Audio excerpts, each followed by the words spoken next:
So I was going to read some more of that, but I'll skip it. Now I'm going to skip over to the afterword by Nelson. I'm going to read a little bit more from that. I'm going to sort of jump around a bit as he does. He has this really nice section here where he talks about really how he writes. I liked haiku as simple nature poems, but I didn't want to restrict the forms of my poems, so I didn't try to write haiku. In truth, I had difficulty identifying and counting syllables. I had a strong desire to write poems of pure description, letting the image reveal itself without any direct statement of idea or emotion.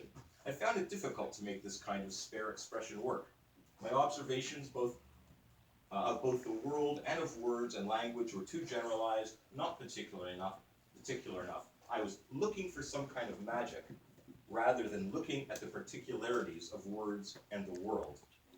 During this time, I compiled for myself a list of rules for writing poems. I lost the list long ago, but here are most of the points, some of which I borrowed from rules set down by the imagists in the early years of the 20th century. 1. Refer only to real things. Avoid abstract ideas and generalized language. 2.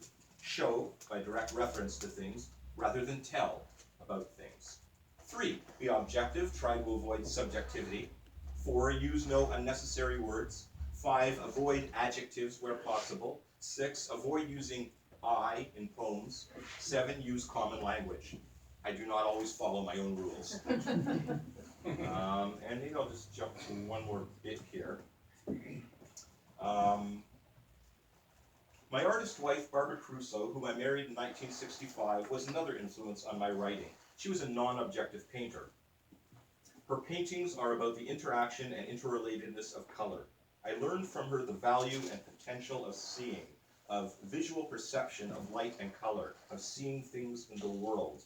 I remember Barbara articulating her responses and thoughts as we looked at an exhibition of Yves Gaucher's Signals around 1966. The paintings were subtle.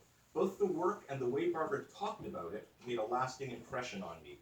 I experienced an expansive appreciation for the meaning, value, and subtleties of interrelated form and color. I don't have words to clarify this. Nonetheless, in the poetry I wrote after 1970,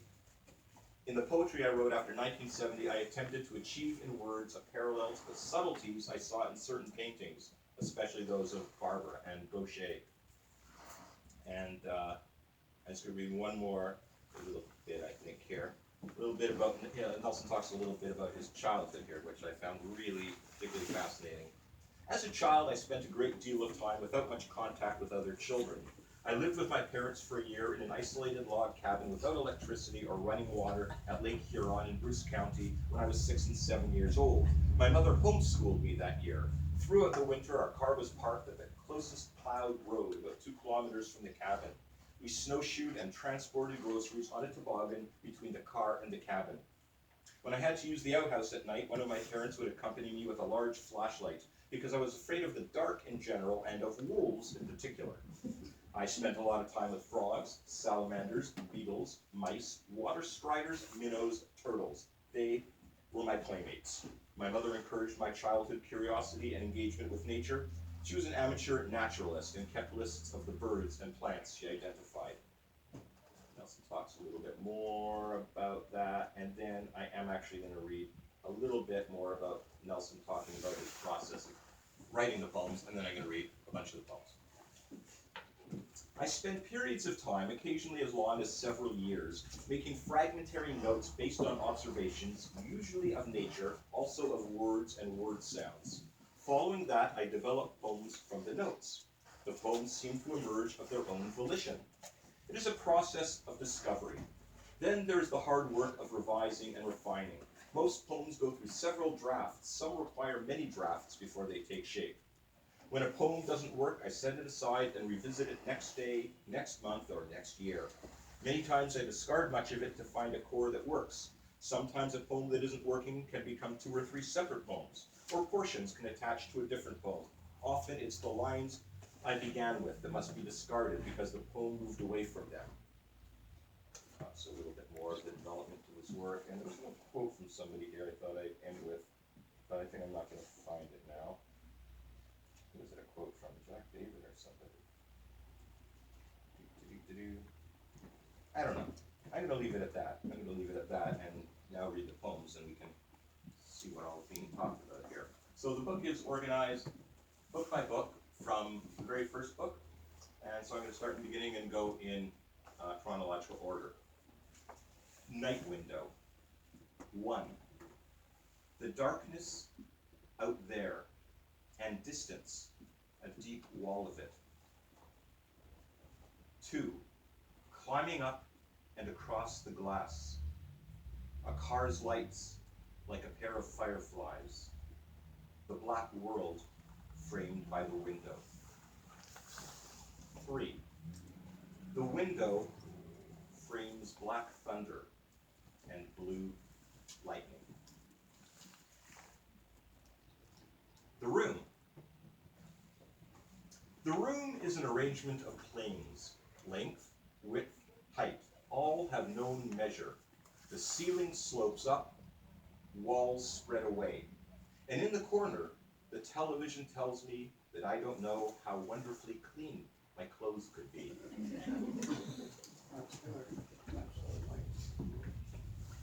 Oh, that's the one. Okay. That was actually written by Mick Jagger. He's telling me. The table, the chair are things I am involved with, part of my day. The table, the chair, and myself reflected by their position, their space arranged for mine. I take up space, fit there.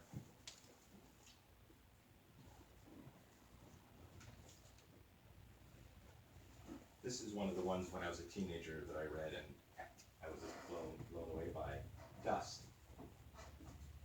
Dust floats in the sunlit air, comes to rest in layers, a fine fur lining our rooms. Points of attention. Small birds fly, brown birds, blue sky. Barbara sees them, blue dress, white face. Her brown eyes, like birds. Air. Many plants and animals inhabit this land. Those I know are too numerous to list. Those I've never seen I know exist in even greater number. Air wraps them all. All breathe air. This poem is a prayer for air's preservation.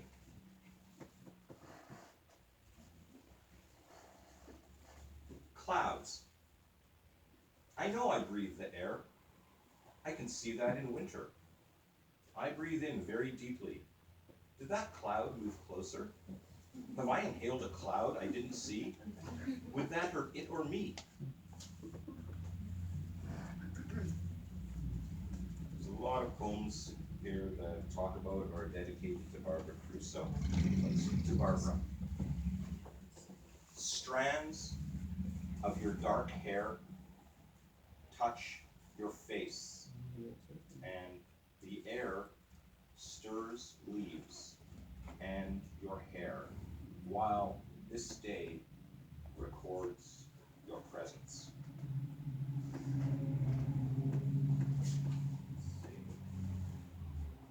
Oh, this was the other one that, this was really the one that I still focus to people all the time. That was in the first batch of poems of yours that I saw, I think. It knocked me out. Fall sky. That's fall sky.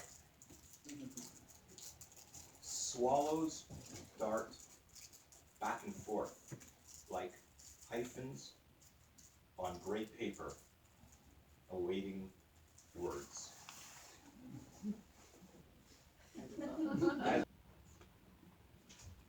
Oh yeah. Miracles. When I was a child, I watched with awe water spiders and whirligig beetles walk on water like Jesus. Now I know that water spiders are water striders, and Jesus had friends who exaggerated. Right. Does that meet with your approval, Brian? Yes, it does.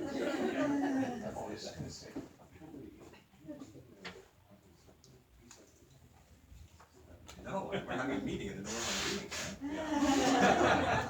He did a piece based on October the 8th. I've just been informed. You haven't seen And it? it must be amazing. I think I have, and it's tall. Well, I was very pleased Yeah. you read that because it's a great poem. Well, I'm sorry to interrupt you. Probably do. leaf. A single leaf caught in a long, narrow breeze dances, runs on the spot, not going anywhere. Okay.